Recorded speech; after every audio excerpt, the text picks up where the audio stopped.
During the start of the workout, if strenuous exercise is performed, then this leads to the pain and stiffness in the muscles, which could be from hours to days, and the main cause may be to the lengthening exercise, which leads to a small level of damage to the muscle fibers. But this could be completely adapted if the exercise regimen is strictly followed. Skeletal muscle is voluntary in nature as it controls its actions. This consists of a bundle of muscle fibers. The single muscle fiber is a long cylindrical cell and composed of myofibrils. Muscle fiber also contains a neuromuscular junction for receiving the signal regarding the muscle contraction. Myofibril consists of contractile units called as sarcomeres. Sarcomeres run adjacent to each other and consist of thick and thin protein filaments, which are striated in appearance.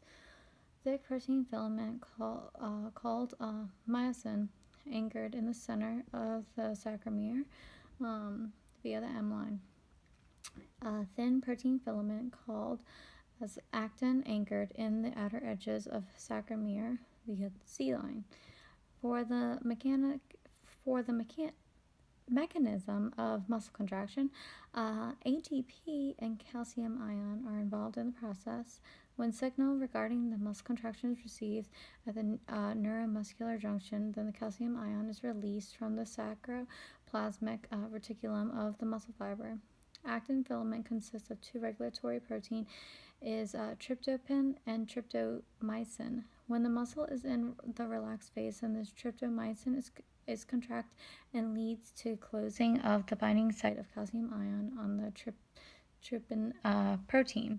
As the muscle contracts, the released calcium ion binds to the tryptophan, and this visible the tryptomycin. Myosin filament bind to the actin filament and producing the sliding action of actin forming cross bridges. This action takes place when the ATP molecule binds to myosin and gets hydrolyzed to a ADP and inorganic phosphate. This release of energy causes myosin filaments to pull the actin filaments close to the M line. This action leads to the shortening of the sarcomere.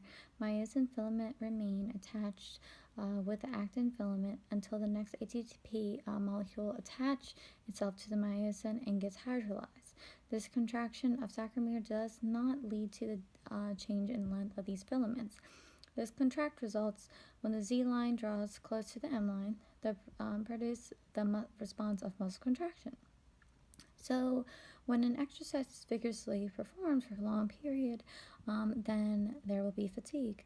This is due to the production of lactic acid in the muscles through anaerobic respiration. This fatigue produced is due to 1, the shortage of fuel, and 2, the accumulation of substrate in muscle fibers, which interfere with the release of the calcium ion and its binding.